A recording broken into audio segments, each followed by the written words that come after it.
पर पदार्थों में सुख का अन्वेषण करना उस प्रकार का कार्य माना जाता है कि जिस प्रकार रेत में से तेल निकालने का कार्य। आप सुन रहे हैं? आप तेल निकालते हैं, मूंगफली का भी तेल निकलता है, तिली का भी तेल निकलता है, सरसों का भी तेल निकलता है और बहुत सारे धान हैं जिनमें से तेल निकलता है। किंतु अभी तक यह देखने में नहीं आया है कि रेत में से भी तेल निकलता हो। कहीं एक आध कोई एक्सेप्शन हो, अपवाद देखने को मिलता है क्या? यदि रेत में से भी तेल निकल जाए तो फिर कहना ही क्या। लेकिन जिस प्रकार रेत में से तेल निकल नहीं सकता है, कितना भी प्रयास कर लो, घानी में पेल दो, लेकिन वह रेत पिल नहीं सकेगा। उसी प्रकार आगमकारों का ये कहना है, पर पदार्थों में सुख का अन्वेषण करता आया संसारी प्राणी ने, उसको ये भान नहीं है, उसे ये बोध नहीं है कि सुख किसमें से उत्पन्न हो सकता है।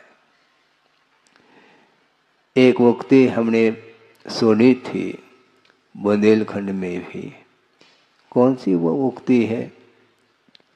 जल में मीन प्यासा। वो जल में मीन है फिर भी वह प्यासा है। जल की कमी पड़ गई क्या है? समुद्र में वह मीन रहता है, नदियों में मीन रहते हैं, सरोवर में भी मीन पाए जाते हैं, किंतु उस गहरी नदी में और समुद्र आदि में भी इतना अथाह पानी है, चारों ओर जल ही जल दिखने में आ रहा है। इसके उपरांत भी वह मीन प्यासा क्यों है? इसलिए प्यासा है क्योंकि वह बाहर ढूंढ रहा है। सुख का अन्वेषण संसारी प्राणी बाहर उसका छानबीन कर रहा है कि किसी पर वस्तु में सुख की उपलब्धि होने वाली है।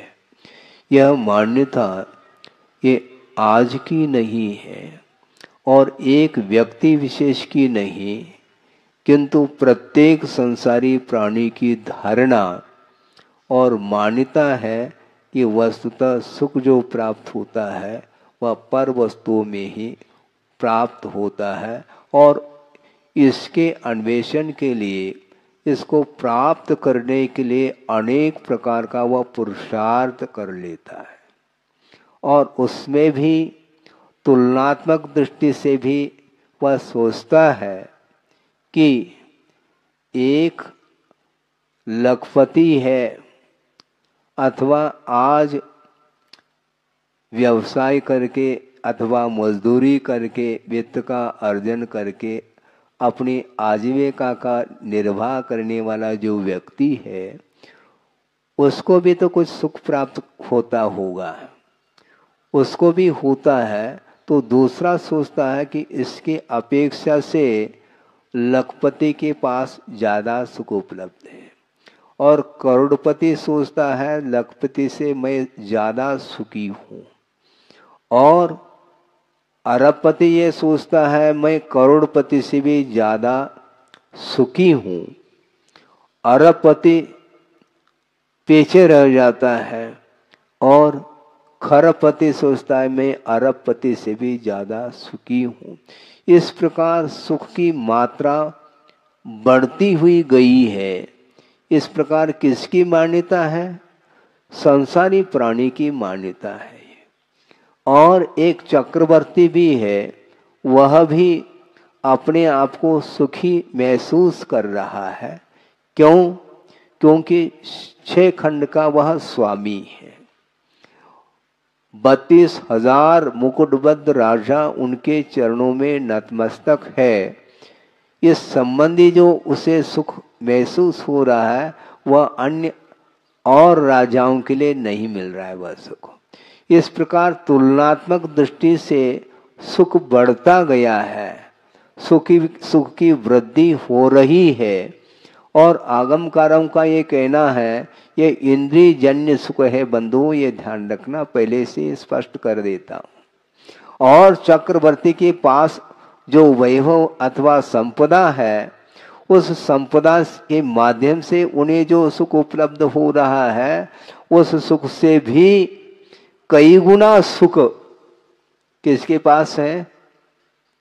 भोग भूमि जो मनुष्य है, जो जगन्य भोग भूमि में पैदा हुए जो मनुष्य हैं, जहाँ पर एक पल की आयु है और वहाँ पर कितना? एक दिन छोड़ करके कवलाहार लिया जाता है। क्यों? एक ही दिन है ना। हाँ, एक दिन के अंतराल से वह भोजन करता है। हर बहेरा और आंवला के समान उनका भोजन होता है। अब सोचो, चक्रवर्ती की संपदा फीकी पड़ गई, चक्रवर्ती का जो सुख है वह कमजोर सिद्ध हो गया है। उससे अधिक सुखवान कौन सिद्ध हुआ? जगन्य भोग भूमि का वह मनुष्य। उससे भी अधिक मात्रा में सुख उपलब्ध हो रहा है मध्यम भूभूमि के मनुष्यों के लिए। उससे भी अधिक मात्रा में सुख उत्तम भोग भूमि के जो मनुष्य हैं उन्हें उपलब्ध हो रहा है। अब समाप्त हुआ है क्या? सुख की मात्रा और बढ़ रही? हाँ, बढ़ेगी और बढ़ेगी। उससे भी अधिक जो भवनत्र के जो देव हैं, भवनवासी, व्यंतर और ज्योतिष्क देव, इनमें जो इंद्रियजन्य सुख प्राप्त हो रहा है उन्हें, वो उत्तम भोग भूमि से भी अधिक सुख माना गया है। इसके बाद वैमानिक देवों का नंबर आता है। उसमें प्रथम स्वर्ग संबंधी, द्वितीय, तृतीय, चतुर्थ, इस प्रकार करते करते करते 16 स्वर्ग तक पहुंच जाओ। इसके उपरांत 9 ग्रैविक और हैं।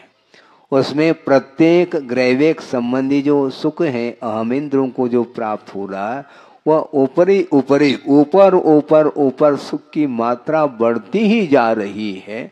और 9 ग्रैविक में 31 सागर की जहाँ पर आयु है, वहाँ के अहमिंद्रों को जो सुख उत्पन्न हो रहा है वह निचले निचले देवों की अपेक्षा से अत्यधिक मात्रा में सुख है। इसके बाद 9 अनुदिशों का नंबर आता है। 9 दिशाओं में 8 दिशाएं हैं, यानी 4 दिशा और 4 विदिशा, ये 8 हो गए और बीच में एक और। इस प्रकार 9 अनुदिशों विमान हैं, उनमें निवास करने वाले जो अहमिंद्र हैं उनका सुख भी अन्यों की अपेक्षा से अत्यधिक मात्रा में है। इसके बाद और नंबर आ रहा है सर्वार सिद्धि के देवों का। वहां पर अनुत्तर विमान ये 5 हैं, विजय, वैजयंत, जयंत और अपराजत, और बीच में एक सर्वार सिद्धि। इनमें रहने वाले जो अहमिंद्र हैं वो अन्य देवों की अपेक्षा से वह और अनंत गुना वह सुख बढ़ता चला गया है। लेकिन ये ध्यान रखो, ये सारा का सारा सुख इंद्रिय जन्य सुख माना गया है। जिस प्रकार रेत को पेलने से रत्ती भर भी उसमें से तेल नहीं निकल सकता, उसी प्रकार उनको जो सुख प्राप्त हो रहा है वह भी इंद्रिय जन्य सुख है। इसलिए वह इंद्रिय जन्य जो सुख होता है वह सुखाभास माना गया है। और वह इंद्रिय जन्य जो सुख है वह पराधीन है, ऐसा कहा कर्मायत्त है। पुण्य कर्म के उदय से वह सुख उपलब्ध हो रहा है। अनंतर समय में मान लो वह पुण्य कर्म समाप्त हो गया और पाप कर्म का यदि तीव्र उदय आता है वह सारा का सारा सुख समाप्त हो जाता है। इसलिए वह स्वाधीन सुख नहीं है और बीच में वह अंत को ही प्राप्त होने वाला है और दुख से मिश्रित है। उसमें इंद्रियजन्य सुख में निरंतरता नहीं, उसमें गैप आता है, अंतर आता है। क्योंकि अंतर मुहूर्त में साता से असाता, पुनः असाता से साता कर्म का उदय आता है। जिस प्रकार कभी धूप और कभी छाव, निरंतर जो है ना वह धूप नहीं और छाव नहीं। इसी प्रकार कभी सुख और कभी दुख, कभी सुख कभी दुख, और अंत में ये कहना चाह रहे हैं पाप बीजे, ऐसा कहा है। इंद्रिय के द्वारा, इंद्रिय के विषयों से उत्पन्न होने वाला जो सुख है वह पाप का बीज है। आप सुन रहे हैं क्या नहीं सुन रहे हैं? सुनने में आ रहा है? क्या सुना? इंद्रिय जन्य सुख पाप का बीज कह रहे हैं। और यह प्रसंग निकांक्षित अंग में दिया है स्वामी सुमंतभद्र आचार्य ने। सुनो, विचार करो। अर्थ यह है कि श्रद्धान की भूमिका में ही ये बात आती है कि सम्यक दृष्टि है तो उसके पास 8 अंग होते हैं। वह इंद्रिय जन्य सुख के प्रति वह किस प्रकार विश्वास करता है कि यह पाप का बीज है, इस प्रकार वह श्रद्धान बना लेता है। और आज वर्तमान में अपने आप को क्या मान रहा है? दुनिया में मेरे बराबर और कोई धनी नहीं है। इस प्रकार जिसकी धारणा है उसको ये सोचना चाहिए। चक्रवर्ती को भी सोचना चाहिए, इंद्र को भी सोचना चाहिए, मैं 3 लोक में सुखी हूं। इस प्रकार की यदि उसकी मान्यता है तो वह उसकी मान्यता ठीक विपरीत मान्यता मानी जाती है। क्योंकि इंद्रियजन्य सुख कभी भी सुख नहीं हो सकता, क्योंकि वह पाप का बीज कहा गया है। तो ऐसे स्थिति में ऐसा कौन सा विद्वान होगा, ऐसा कौन सा ज्ञानी होगा जो पाप का बीज बोना चाहता हो?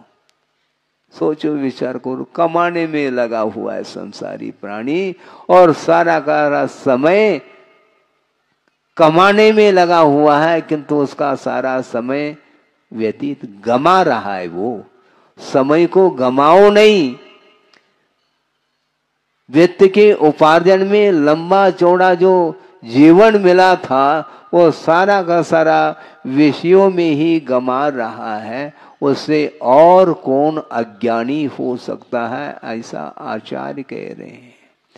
अर्थ यह है अभी चारित्र को अंगीकार किया नहीं गया, किंतु चारित्र के अभाव में ही यह श्रद्धान का विषय बनता है कि पंचेंद्रिय के विषय ग्रहण करने योग्य नहीं है, ये छोड़ने योग्य हैं, क्योंकि ये पाप के बीज है। किंतु मन फिर भी उसी में अटका हुआ है। जिस समय उपदेश सुनने के लिए बैठ जाते हैं उस समय तो कुछ लगता है, हाँ आगम में बात आई है, लेकिन इस परिसर से जो ही बाहर जाता है तो वही घोड़ा और वही मैदान शुद्ध होता है। इसको बोलते हैं अनादिकालीन विषयजन्य संस्कार है। इसको समाप्त आसानी से किया नहीं जा सकता।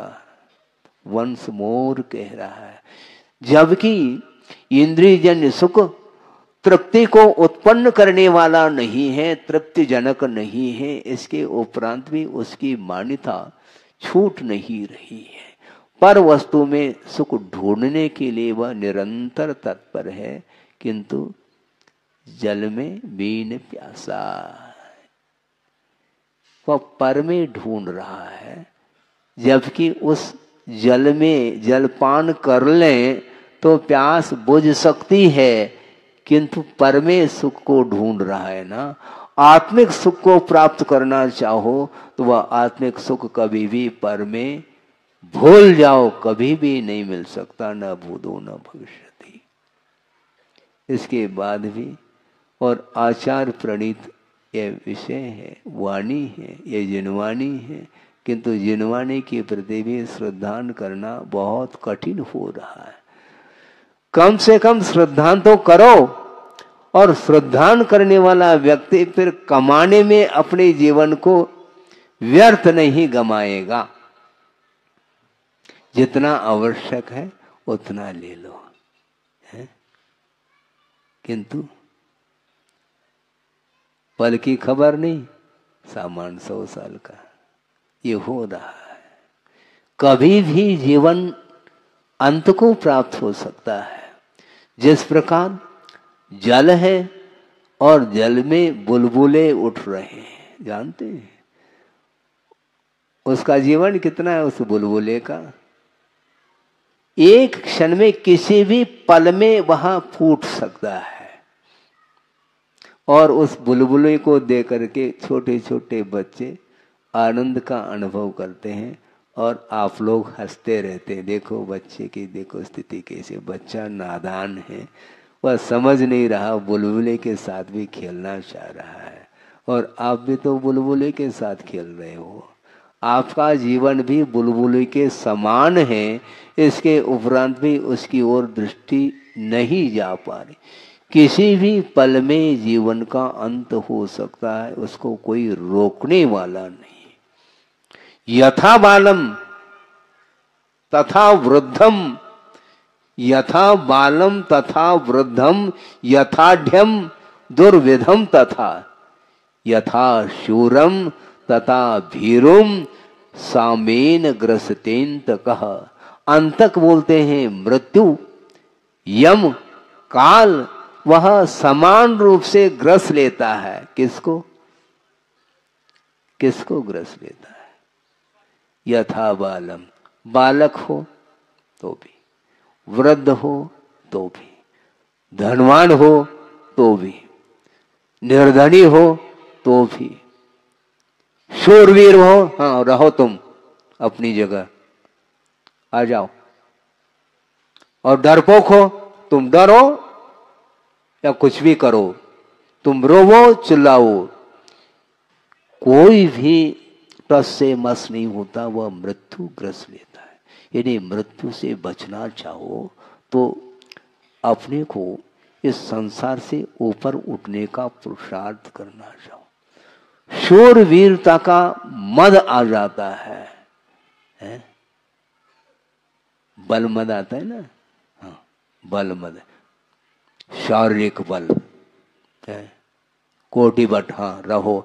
तुम करोड़ों व्यक्तियों को परास्त कर सकते हो, किंतु मृत्यु को परास्त नहीं कर सकोगे। तुम ये ध्यान रखो, मृत्यु को परास्त करने के लिए रत्नत्रय की आराधना करने की आवश्यकता है।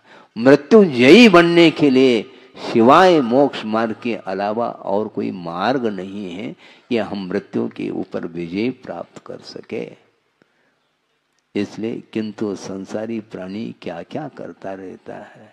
एक श्लोक आपके सामने रख रहा हूँ।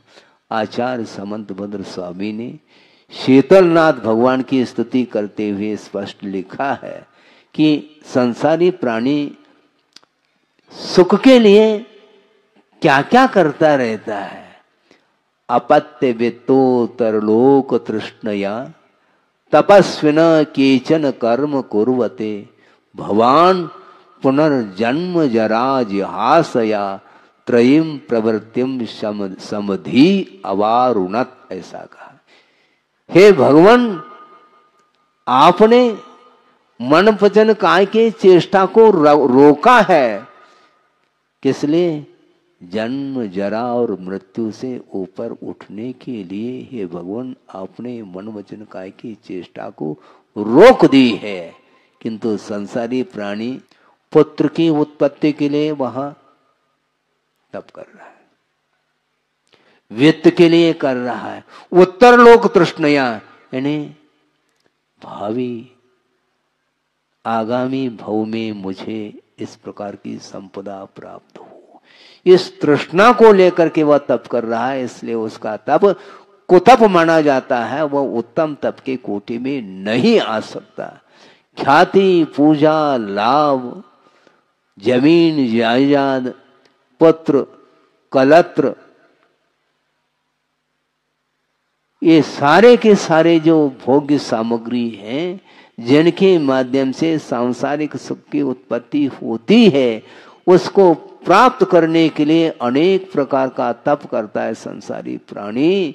किंतु हे भगवान शीतलनाथ भगवान, आपने जो तप किया है वह किसके लिए है? जन्म जरा मृत्यु के क्षय करने के लिए हे भगवान आपने तप किया है, तप को अंगीकार किया है, इसको बोलते हैं तप।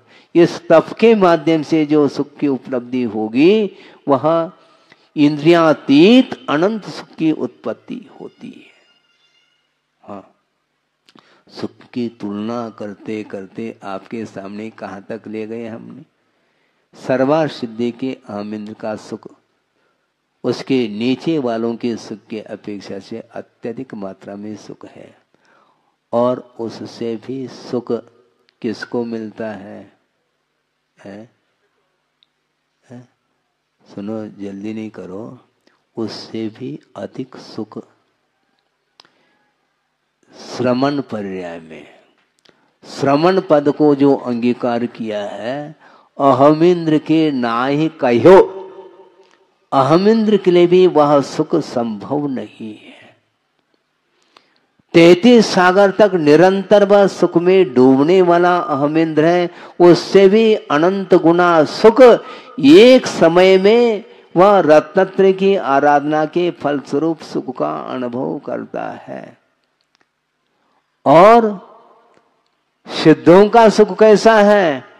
अतीत अनागत पर्याय में मनुष्य गति संबंधी और देवगति संबंधी जो सुख उपलब्ध होता है, उससे भी अनंत गुना एक समय में सुख उपलब्ध होता है, और शुद्धों का सुख माना जाता है। हाँ, ये तुलनात्मक अध्ययन है जिसको आप सुख मान रहे हो। 5 इंद्रियों से उत्पन्न होने वाला वह सुख कभी भी शांति के लिए कारण नहीं हो सकता, क्योंकि वह सुखाभास है और वह पाप का बीज है और संसार के लिए कारण सिद्ध हो रहा है। इसलिए संसार का विच्छेद करना चाहो, क्या संसार में रहना चाहो? मुझे बोलो, विच्छेद करना चाहो? लेकिन पाप का बीज है, कहा जा रहा है पाप का बीज बो नहीं। फिर संसार का अंत जो करना चाहता है वह कभी भी पाप का बीज नहीं बो सकता है। और पंचेंद्र के विषयों में लीन होने वाला व्यक्ति कभी भी ऊपर नहीं उठ सकता, वह पाप का बीज और बोता चला जा रहा है। क्या करना चाहो? 9:30 बज गए हैं, लगभग आध घंटा आपका हो गया। सुख मिला है? मिला? मिल रहा है? कैसा सुख मिल रहा है? अतीन्द्रिय सुख यहाँ नहीं मिल सकता, ध्यान रखो। अतीन्द्रिय सुख जो मिलेगा वह शुद्ध अवस्था में मिलेगा, किंतु वस्तुतः हमने पहले भी यह प्रसंग रखा था, अभी भी रखना चाहता हूं कि मोक्ष मार्ग में सुख है क्या? नहीं है? मोक्ष मार्ग में सुख है क्या? नहीं। मोक्ष मार्ग में सुख नहीं है। कौन सा? इंद्रिय सुख है नहीं, और मोक्ष का सुख भी नहीं। देखो, मोक्ष मार्ग पर चलने वाला जो श्रमण होता है उसके लिए न मोक्ष सुख मिल रहा है न इंद्रिय सुख मिल रहा है, तो कौन सा सुख मिल रहा है? तो आस्थागत सुख मिल रहा है। आस्था संबंधी जो सुख है वह काष्ठागत जो सुख है उसके लिए कारण है, ऐसा आचार्यों का कहना है। यानी सुख की पराकाष्ठा, अंतिम सुख, उस सुख के साथ किसी की तुलना नहीं की जा सकती। ऐसा सुख शुद्धों में उत्पन्न होता है, उस सुख के लिए कारण यह आस्था मानी जाती है। इसलिए मोक्ष मार्ग में श्रद्धान के माध्यम से जो आह्लाद का अनुभव होता है वह और अन्यत्र संभव नहीं है। इसलिए मोक्ष मार्ग पर आरूढ़ होना पड़ेगा। संसार का यदि विच्छेद करना चाहो और अतीन्द्रिय सुख का अनुभव करना चाहो, मोक्ष सुख का अनुभव करना चाहो, तो सारे सारे सांसारिक सामग्रियों को क्या तिलांजलि जलांजलि देनी पड़ेगी, तब कहीं जाकर के उत्पन्न होगा। एक छोटा सा प्रसंग आपके सामने रख करके इस विषय को पूर्ण कर लूं कि संसारी प्राणी परमे सुख को ढूंढ रहा है। एक प्रसंग सुनाया था आचार्य महाराज ने कि कुछ आउट ऑफ कंट्री से फॉरेनर्स जिसको बोलते हैं वो भारत में आए हैं, आते हैं, अरब कंट्री से आए थे बताते, ऐसा सुना। अच्छी बात है, उतने दूर से आए, यहाँ का सुख, यहाँ का वातावरण, यहाँ का दृश्य देखने का मन उनका हुआ और यहाँ पर आए तो आने के बाद बहुत सारे लोग थे, वो 150 लोग हो सकते हैं, उनकी एक टीम थी, वो आ गए। आकर के एक ऐसे स्थान में पहुंच गए जहाँ पर फुल फैसिलिटी थी, वहाँ पर ठहरे और गर्मी का वह मौसम था और गर्मी के कारण पसीना पसीने से तर हो रहे थे। और दूसरी बात ये है, अरब कंट्री में सुनते हैं पानी की कमी, शॉर्टेज, और उसकी अपेक्षा से उसकी तुलना में भारत में भरपूर पानी देखने को मिला। किनको? उन लोगों को। कहाँ देखा उस पानी को? है नदी में नहीं, जहां पर ठहरे थे वो है, वहां पर टोंटी घुमा दी किसी व्यक्ति ने, पानी आने लगा और ये सारे सारे लोग देख रहे हैं, अरे वहां पर तो पानी के लिए तरसते थे और यहाँ पर पानी ही पानी मिल रहा है। यहाँ के लोगों को उन्होंने देख लिया कि टोंटी को घुमाते ही पानी, अरे ये तो बहुत ही अच्छा है। उस टीम में से एक व्यक्ति ने सोचा, गजब हो गया, आश्चर्यचकित हो गया, विस्मय हो गया। उसने पूछा कि इस प्रकार की टोंटी और मिल सकती है? क्यों हंस रहे हो? उसने सोचा कि बाजार में जाना चाहिए, दुकान में जाना चाहिए और इस प्रकार की टोंटी को हमें खरीदना है। और वो पहुंच गया, पहुंच करके जहां पर टोंटी बेचने के लिए काफी मात्रा में रखी गई थी, जाकर के पूछा, भाई साहब इसका भाव क्या है? अच्छा, इसका भाव तो है 1000 रुपये में एक आता है। अच्छी बात है, हमें चाहिए। ठीक है, ले लो। हमें लगभग 100 टोंटी दे दो, 100 टोंटी दे दो।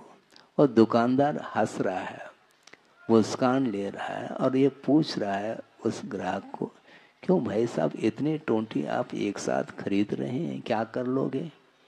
अब पूछो नहीं, पहले दे दो। हाँ, ले लिया।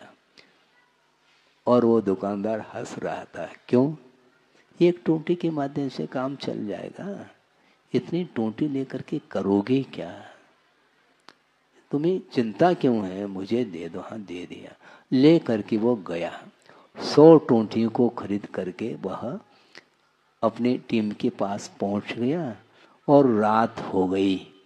रात हो गई, वो सारे के सारे लोग रजाई ओढ़ करके सोने के लिए तैयारी कर दी और सो गए। अभी नींद किसी को लगी नहीं थी और जिसने टोंटी खरीदी थी वह धीरे धीरे सब रजाई ओढ़ करके सो गए और वह खोल करके एक टोंटी को लेता, टूटी को घुमाता है, अरे एक बूंद भी पानी नहीं आ रहा है, हो सकता है इसमें कोई गड़बड़ी हो।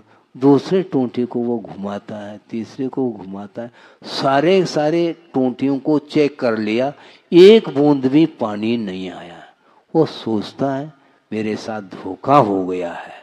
इतने में पास में जो साथी था वह धीरे धीरे वह लेटे लेटे ही इस दृश्य को देख रहा था कि देखो ये पागलपन है, क्या कर रहा है, तुम क्या कर रहे हो, क्या क्या कर रहा हूँ, मेरे साथ धोखा हो गया, क्या हो गया, देखो हमने टोंटी घुमा ली, पानी नहीं आ रहा है, तुम पागल हो। पागल कैसे, टोंटी में थोड़ी पानी है, टोंटी के थ्रू पानी आता है, टंकी में पानी होता है, ये ध्यान रखो।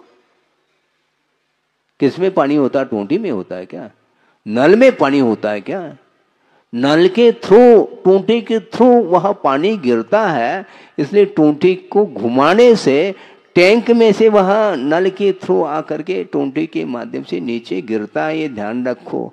अच्छा ऐसा है, हाँ ऐसा है। और आप लोग हंस रहे होंगे, लेकिन प्रत्येक संसारी प्राणी की यही दशा हो रही है।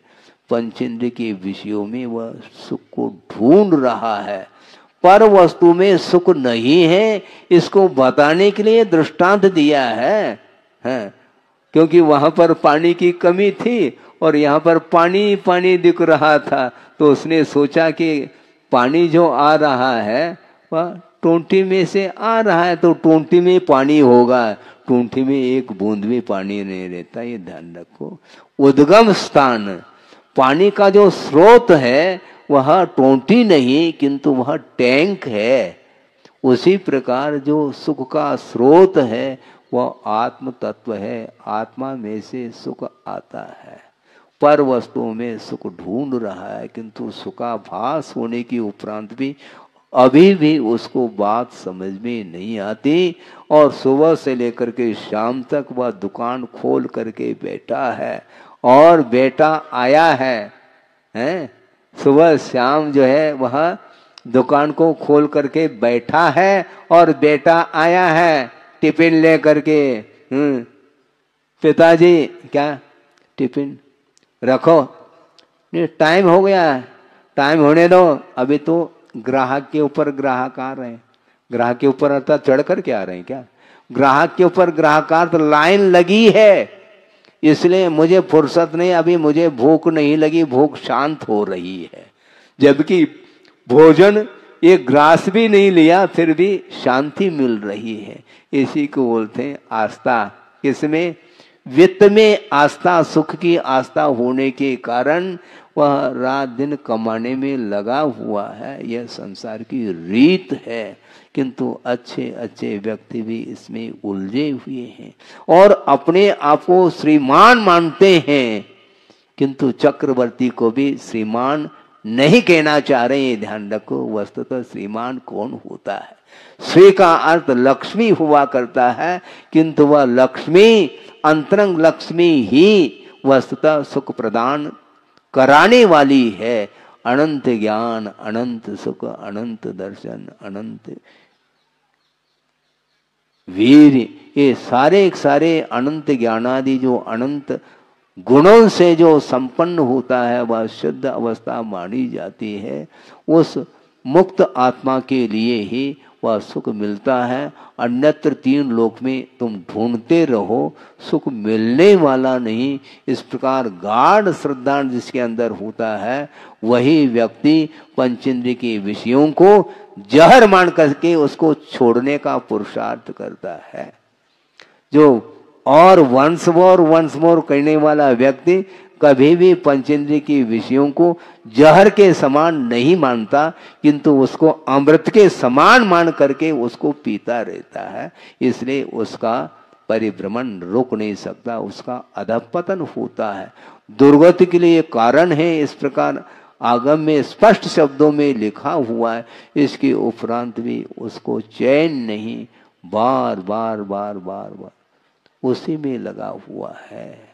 और जो जितना संपन्न होता है वह अपने आप को वीआईपी मानता है वो है, बाकी सब कौन है वो? बाकी जीव नहीं है वो, है? अजीब है क्या? ये अजीब बात हो गई है। बाकी सारे के सारे जीव नहीं है क्या? कल ही तो बात आ रही थी पंचास्तिका में, एकेंद्रीय भी जीव है, पंचेंद्रीय भी जीव है, संसारी भी है और मुक्त भी है। प्रत्येक जीवात्मा में वही प्रभुत्व शक्ति विद्यमान है, शक्ति के रूप में उस ओर दृष्टि रखने की आवश्यकता है। किंतु अपने आप को धनवान, अपने आप को बलवान, अपने आप को शूरवीर है, क्या क्या टाइटल देता है। किंतु आचार्य कहते इस प्रकार शारीरिक शूर बल के माध्यम से शूरवीरता दिखाना ये कर्माधीन है बंधुओं। एक अगले पल में वह शूरवीरता भी समाप्त हो सकती है, क्योंकि मृत्यु समान रूप से ग्रसित कर लेता है। एक आध सेकंड के लिए रुक जाओ, थोड़ा सा काम है उसको पूर्ण कर लो, फिर बाद में मृत्यु के लिए ऐसा कहा जा सकता है जस्ट वेट? नहीं, संभव नहीं है। वहां पर वेट नहीं है। तुम कितने भी वेट रखते हो अपने पास, हैं, बलशाली हो, किंतु जस्ट वेट नहीं होगा। अभी हाल, हाँ, एक समय भी वह रुक नहीं सकता, वह अंत को प्राप्त होता है। इसलिए शारीरिक सुख से, मानसिक सुख से, सांसारिक सुख से, इंद्रियजन्य सुख से ऊपर उठने के लिए अपने को आत्मा की आराधना करनी है, पंच परमेष्टि की आराधना करनी है, और उसके माध्यम से ही उस सुख को प्राप्त करने का पुरुषार्थ हमें करना है। इस प्रकार यह आगम के माध्यम से निकांक्षित अंग के प्रसंग में ये विषय दिया गया है।